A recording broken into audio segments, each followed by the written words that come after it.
कहानी की शुरुआत होती है फ्लोरिडा के एक शांत से शहर से। यहाँ एक छोटा सा लड़का है, रॉब, जो अपने पिता के साथ एक पुराने से होटल में रहता है। एक सुबह रॉब सोकर उठा और हमेशा की तरह स्कूल जाने के लिए तैयार होने लगा। स्कूल बस आने में अभी थोड़ा वक्त था, तो उसने सोचा क्यों ना पास के जंगल में थोड़ी देर टहल लिया जाए। चारों तरफ सन्नाटा था और रॉब उन ऊंचे पेड़ों के बीच धीरे धीरे आगे बढ़ने लगा। तभी अचानक उसे अपनी जिंदगी का वो सबसे बुरा पल याद आया, जिसे वो शायद कभी भूल नहीं सकता। कुछ महीने पहले ही उसकी माँ उसे छोड़कर चली गई थी। अपनी माँ के जनाजे पर खड़ा वो अकेला और बेबस छोटा सा बच्चा। आज भी वो यादें उसे अंदर तक झकझोर देती हैं। लेकिन रॉब रुका नहीं। वो खामोशी से जंगल के और अंदर चला गया। तभी उसकी नजर एक अजीब सी चीज पर पड़ी। पेड़ों के बीचों बीच एक पुराना सा लकड़ी का केबिन था, जिसे देखकर लग रहा था जैसे सालों से वहां कोई रहा ही ना हो। उत्सुकता में रॉब उस केबिन के और करीब गया, पर नजदीक पहुंचते ही उसके पैरों तले जमीन खिसक गई। केबिन के बाहर एक लोहे के पिंजरे में एक विशाल चीता बंद था। वो चीता जितना ताकतवर दिख रहा था, उतना ही बेबस भी। कुछ पल के लिए रॉब और उस चीते की नजरें मिलीं। ऐसा लगा जैसे उस जानवर ने रॉब को पहचान लिया हो। रॉब बुरी तरह डर गया।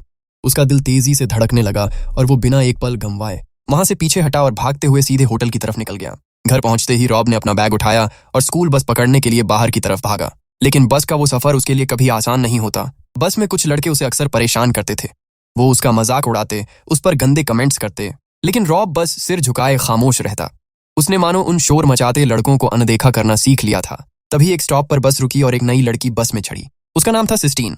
सिस्टीन का नाम सुनते ही पुलिस ने फिर से शोर मचाना शुरू कर दिया और उसके नाम का मजाक उड़ाने लगे। सिस्टीन को गुस्सा तो बहुत आया, पर उसने बात बढ़ाना ठीक नहीं समझा और चुपचाप एक सीट पर जाकर बैठ गई।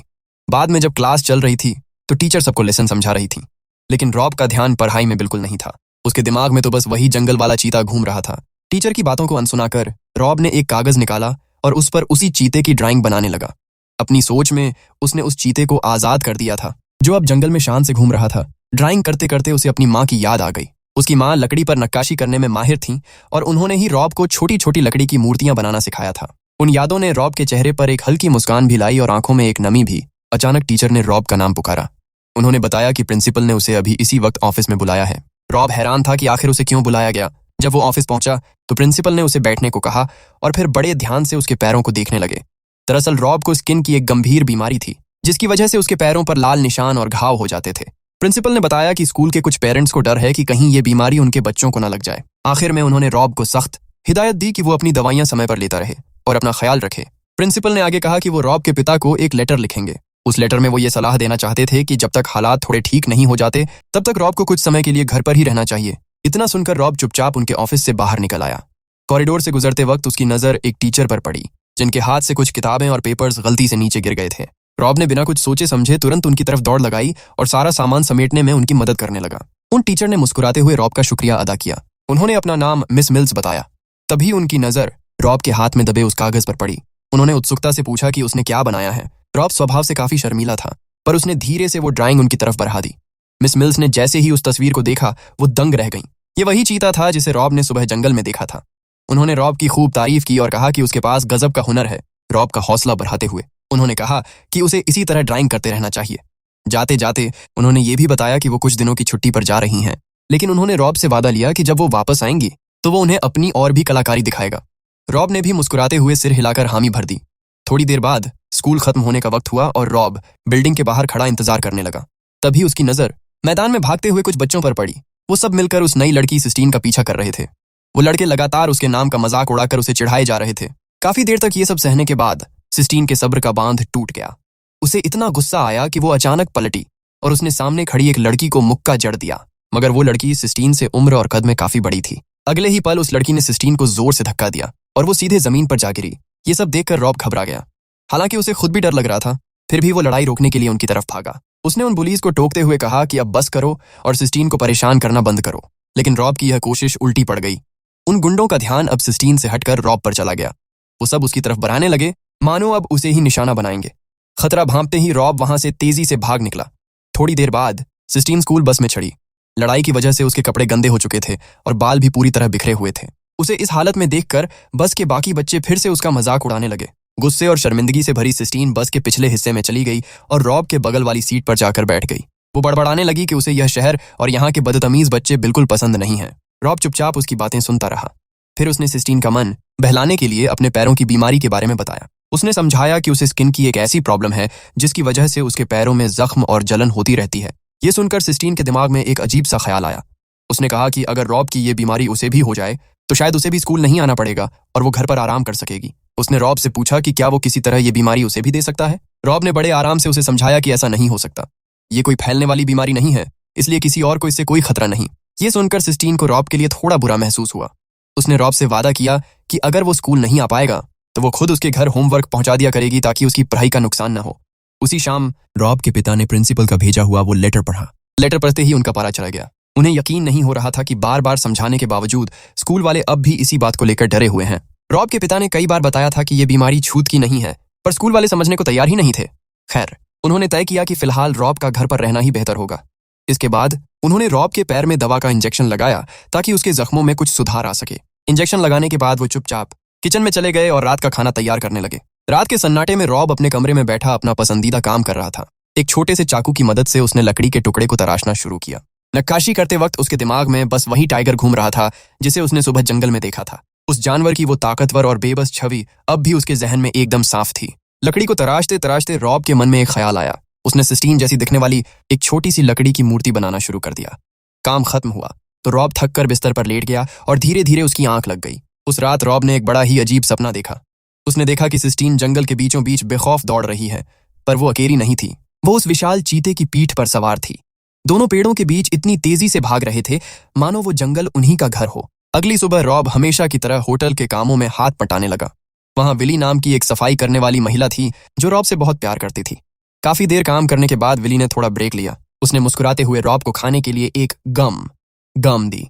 कुछ घंटों बाद स्कूल बस होटल के पास से गुजरी।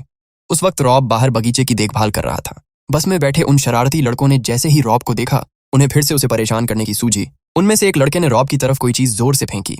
वो चीज सीधे रॉब की पसलियों पर जाकर लगी और उसे काफी तेज दर्द हुआ। रॉब ने अपना हाथ वहां रखा। उसके मन में गुस्सा था और वो इस रोज रोज की बदतमीजी से थक चुका था। तभी रॉब के दिमाग में एक ख्याल आया। उसने सोचा कि कैसा होता अगर वो जंगल वाला चीता आज उसके पास होता। क्या वो इन बुलीज को सबक सिखाने में उसकी मदद करता? तभी बस पास के स्टॉप पर रुकी और सिस्टीन नीचे उतरी। वो सीधे रॉब के पास आई और अपना वादा निभाते हुए उसे स्कूल का होमवर्क दे दिया। रॉब ने उसे थैंक यू कहा और फिर उसे लगा कि उसे सिस्टीन को उस राज के बारे में बता देना चाहिए। उसने सिस्टीन को उस चीते के बारे में बताया जिसे उसने जंगल में ढूंढ निकाला था। ये सुनते ही सिस्टीन की आंखें चमक उठीं। उसने बिना देर किए रॉब से कहा कि वो उसे अभी के अभी वहां लेकर चले। उसे अपनी आंखों से उस जानवर को देखना था। रॉब ने समझाया कि वो चीता जंगल के काफी अंदर है और वहां तक पहुंचने के लिए उन्हें काफी पैदल चलना होगा। जाने से पहले सिस्टीन ने रॉब से कुछ कपड़े उधार मांगे। दोनों भागते हुए मोटल के अंदर गए और रॉब के पिता के कमरे में पहुंच गए। इंतजार करते हुए सिस्टीन की नजर वहां रखी छोटी छोटी लकड़ी की मूर्तियों पर पड़ी। ये सब रॉब ने खुद अपने हाथों से बनाई थीं। सिस्टीन उन्हें गौर से देखने लगी। वो रॉब का हुनर देखकर सच में दंग रह गई थी। नक्काशी को गौर से देखते हुए सिस्टीन ने रॉब को बताया कि मशहूर कलाकार माइकलएंजेलो भी पेंटर बनने से पहले मूर्तियां ही तराशते थे। उसने मुस्कुराते हुए रॉब से कहा कि वो भी एक असली कलाकार है। तभी अचानक उसकी नजर लकड़ी की उस छोटी सी मूर्त पर पड़ी जो बिल्कुल सिस्टीन जैसी लग रही थी। ये वही मूर्ति थी जिसे रॉब ने पिछली रात बनाया था। सिस्टीन खिलखिलाकर हंस पड़ी और बोली कि उसकी बनाई हर चीज कमाल की है। इतनी तारीफ सुनकर रॉब थोड़ा शर्मा सा गया। उसे समझ ही नहीं आया कि क्या कहे। सिस्टीन ने उसे याद दिलाया कि उसे कपड़े बदलने हैं, तो रॉब ने जल्दी से उसे कपड़े दिए और खुद बाहर इंतजार करने लगा। कुछ ही देर में दोनों तैयार हो गए। अब ये दोनों दोस्त जंगल की तरफ निकल पड़े और चलते चलते उसी पुराने केबिन तक पहुंच गए जहां चीता कैद था। जब वो दोनों पिंजरे के सामने खड़े हुए तो बस देखते ही रह गए।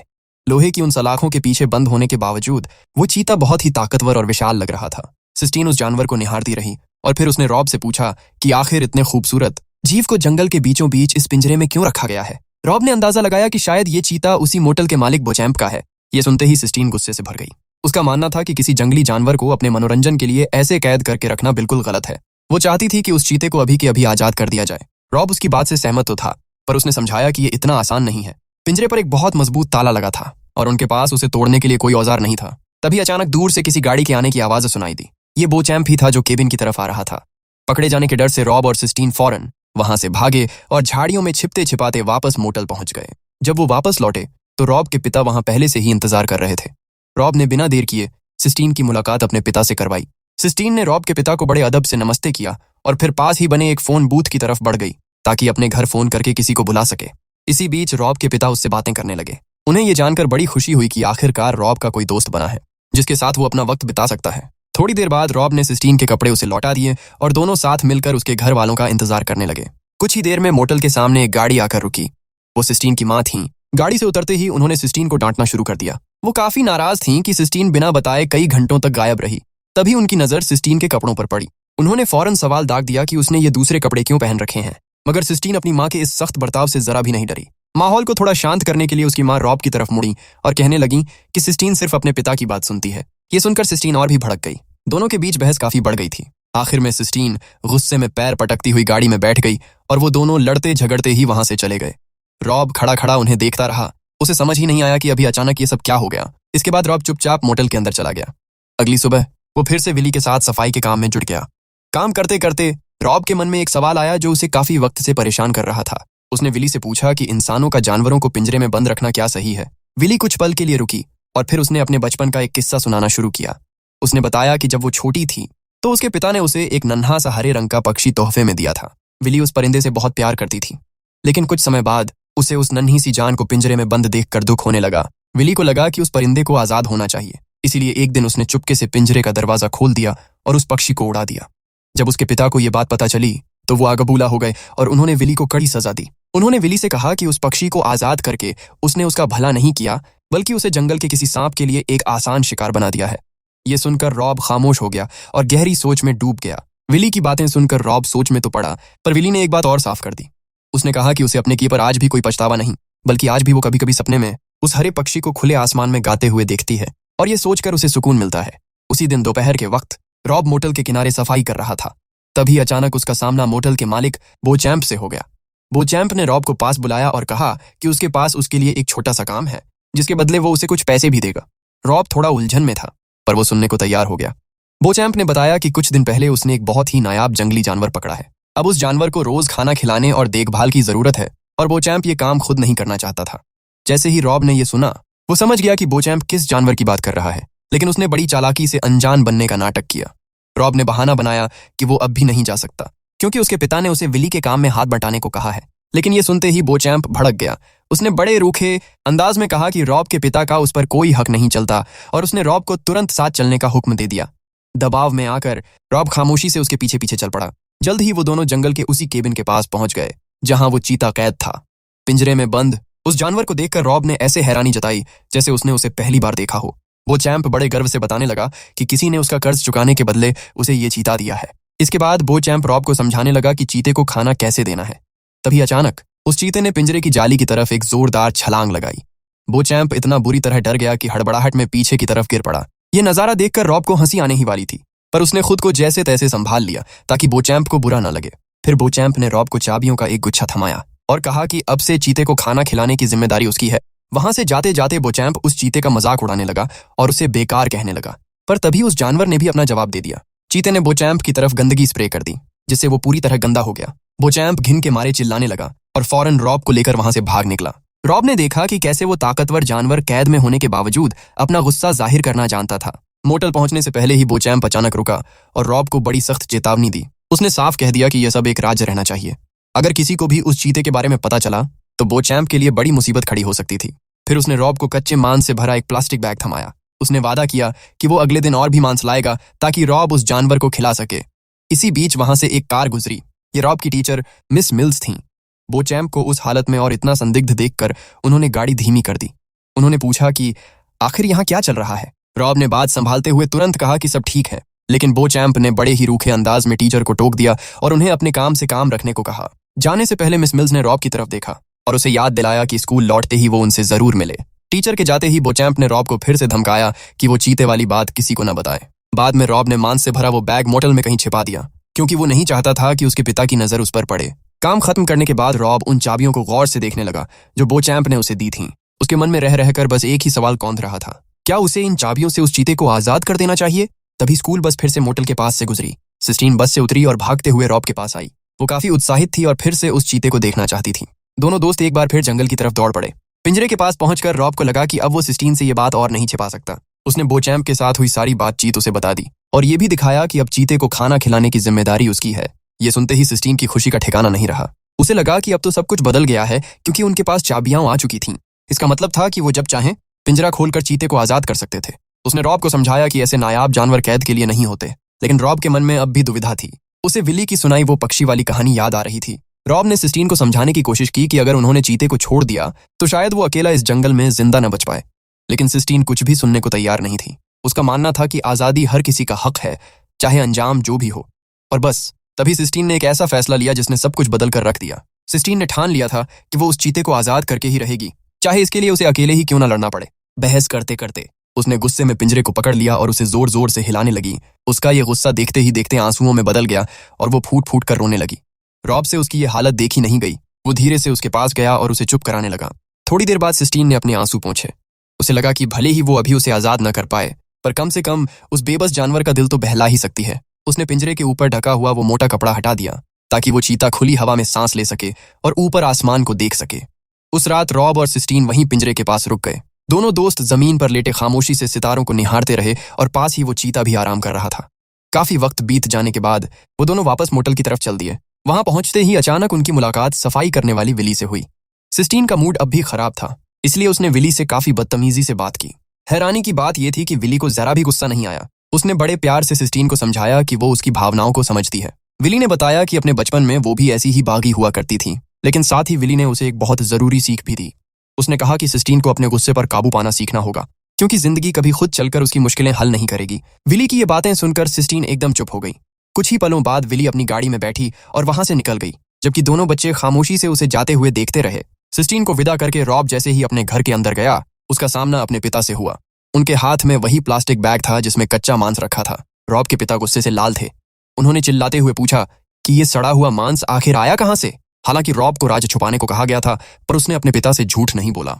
उसने सच सच बता दिया कि ये बोचैम्प ने उसे दिया है। पर यह सुनकर उसके पिता का गुस्सा शांत होने के बजाय और बढ़ गया। उन्हें लगा कि बोचैम्प ने यह मांस एक भद्दे मजाक के तौर पर भेजा है, मानो वो इतने गरीब हों कि कुछ भी खा लेंगे। खुद को अपमानित महसूस करते हुए रॉब के पिता ने गुस्से में वो मांस का बैग दीवार पर दे मारा। इसके बाद वो वहीं बैठ गए और खुद को शांत करने की कोशिश करने लगे। रॉब को अपने पिता की हालत देखकर फिक्र होने लगी।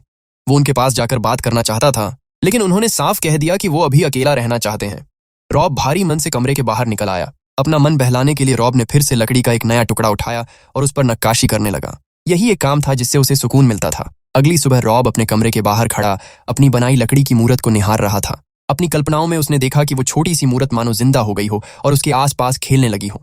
थोड़ी देर बाद रॉब ने विली को लकड़ी का बना एक छोटा सा पक्षी तोहफे में दिया। विली की आंखों में चमक आ गई। उसे रॉब का ये प्यारा सा गिफ्ट बहुत पसंद आया। तभी स्कूल बस रुकी और सिस्टीन वहां आ पहुंची।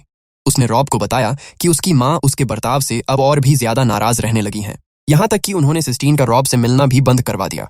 लेकिन सिस्टीन ने मन बना लिया था कि वो इन पाबंदियों को नहीं मानेगी। उसने रॉब से विली के बारे में पूछा। उसका मानना था कि उस चीते के साथ क्या करना है, इस बारे में विली ही उन्हें सही सलाह दे सकती है। जब वो दोनों विली के पास पहुंचे और उसे पिंजरे में कैद चीते के बारे में बताया, तो पहले तो विली को यकीन ही नहीं हुआ। सच दिखाने के लिए रॉब और सिस्टीन उसे जंगल के अंदर उसी केबिन तक ले गए। जैसे ही विली की नजर उस विशाल चीते पर पड़ी, वो गुस्से से भर गई।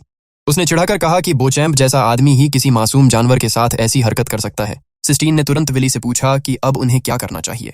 उसने रॉब को उकसाया कि वो अभी के अभी पिंजरा खोल दे, पर विली ने उन्हें बीच में ही रोक दिया।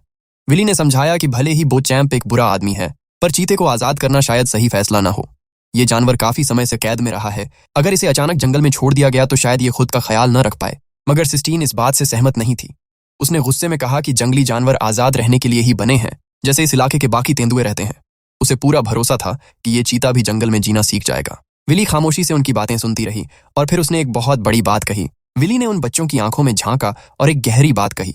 उसने समझाया कि कभी कभी सही फैसला लेना सबसे सुरक्षित रास्ता नहीं होता, और इसीलिए वो चाहती थी कि ये बच्चे इतनी बड़ी मुसीबत में न पड़े। लेकिन सिस्टीन को ये बात बिल्कुल रास नहीं आई। वो चिढ़कर बोली कि वो अपने पापा के आने का इंतजार करेगी, क्योंकि उसे पक्का यकीन था कि उसके पापा उसकी बात जरूर समझेंगे और चीते को आजाद करने में मदद करेंगे। तभी रॉब ने कुछ ऐसा कह दिया जिसने सिस्टीन को हैरान कर दिया। उसने कहा, शायद तुम्हारी माँ तुम्हारे पापा के बारे में सही कहती हैं। शायद वो वैसे इंसान नहीं है जैसा तुम उन्हें समझती हो। ये सुनते ही सिस्टीन का गुस्सा 7वें आसमान पर पहुंच गया। उसे बहुत बुरा लगा। गुस्से में उसने रॉब से अपनी दोस्ती तोड़ दी और चिल्लाते हुए कहा कि वो उससे नफरत करती है और दोबारा कभी बात नहीं करना चाहती। इतना कहकर वो वहां से पैर पटकती हुई निकल गई। रॉब को उदास खड़ा देखकर विली ने उसे सहारा दिया और वापस मोटल चलने को कहा। पर कुछ ही दूर चलने के बाद रॉब की नजर दूर जाती हुई सिस्टीन पर पड़ी। उसने आव देखा न ताव और उसके पीछे दौड़ लगा दी। जब वो सिस्टीन के पास पहुंचा तो उसने एक बड़ा फैसला सुनाया। उसने कहा कि वो अपना मन बदल चुका है और अब वो चीते को आजाद करने के लिए तैयार है।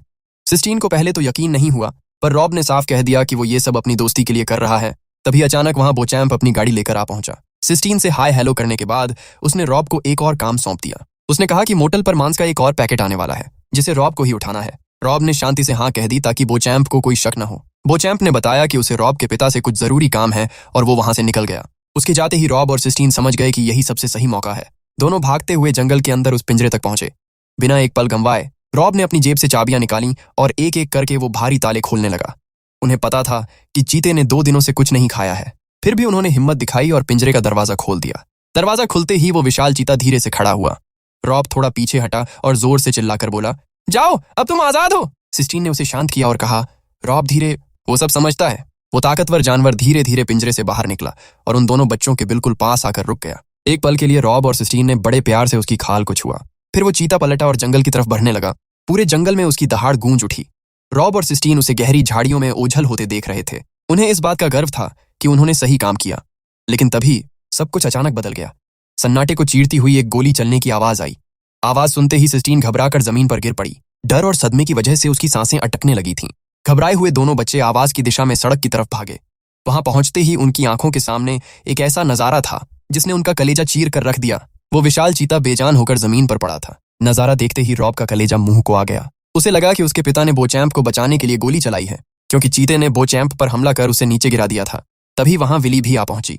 रॉब तड़प कर उस चीते के पास घुटनों के बल बैठ गया और रोते हुए अपने पिता से पूछने लगा कि उन्होंने ऐसा क्यों किया, लेकिन हकीकत कुछ और ही निकली। रॉब के पिता ने टूटते हुए लहजे में बताया कि यह सब एक हादसा था। दरअसल कुछ देर पहले बोचैम्प का उनके साथ बड़ा झगड़ा हुआ था और उसने अपनी रिवॉल्वर निकालकर उन पर गोली चलाने की कोशिश की थी। उसी छीना झपटी और हंगामे में गोली चल गई और बदकिस्मती से वो सीधे चीते को जा लगी। रॉब के पिता उस मासूम जानवर को मारना नहीं चाहते थे, पर होने को कुछ और ही मंजूर था। पिता की सफाई सुनने के बाद भी रॉब का गुस्सा शांत नहीं हुआ। वो भागते हुए उनके पास गया और उन्हें धक्का देने लगा। वो जोर जोर से चिल्लाने लगा कि वो उनसे नफरत करता है और अब उनके साथ नहीं रहना चाहता। इसी बीच रॉब ने वो मांग की जो उसके सीने में बरसों से दबी थी। उसने चिल्लाकर कहा कि आज उन्हें उसकी माँ का नाम अपनी जुबान पर लाना ही होगा। माँ की मौत के बाद से उसके पिता ने कभी उनका नाम नहीं लिया था। अपने बेटे के दर्द को महसूस कर उस पिता का पत्थर जैसा दिल आखिरकार पिघल गया। उनके होंठ कांपे और उन्होंने नाम पुकारा, कैरोलीन। नाम लेते ही वो फफक कर रो पड़े और अपने बेटे को सीने से लगा लिया। पास ही खड़ी विली ने सिस्टीन को गले लगा लिया ताकि उसे इस सदमे से बाहर ला सके। वहीं रॉब के पिता ने बोचैम्प को उठने में मदद की। अब कहने को कुछ बचा नहीं था तो बोचैम्प खामोशी से वहां से चला गया। विली ने बच्चों को तसल्ली देते हुए कहा कि वो चीता अब एक बेहतर जगह पहुंच गया है। तभी उसकी नजर रॉब के पैरों पर पड़ी। उसने देखा कि रॉब के वो पुराने जख्म अब तेजी से भरने लगे थे, जिसे देख विली के चेहरे पर एक सुकून भरी मुस्कान आ गई। उस चीते को आखिरी विदाई देकर सब वहां से निकलने लगे। सिस्टीन ने रॉब की तरफ देखा और अपनी कही हुई कड़वी बातों के लिए उससे माफी मांगी। उसने भावुक होकर कहा कि रॉब जैसा सच्चा दोस्त उसे कभी नहीं मिल सकता। चलते चलते उन्हें रॉब की बनाई वो चीते वाली ड्राइंग मिल गई। सिस्टीन ने उसे गौर से देखा और उसकी कलाकारी की तारीफ की। रॉब ने मुस्कुराते हुए वो ड्राइंग उसे तोहफे में दे दी। शुक्रिया कहने के लिए सिस्टीन ने धीरे से रॉब के गाल पर एक किस किया। फिर वो दोनों दोस्त साथ साथ आगे बढ़ गए। उस दिन का अंत भले ही दुखद था, पर उसने उनकी जिंदगी हमेशा के लिए बदल दी थी। आखिर आजादी के मायने हर किसी के लिए अलग होते हैं।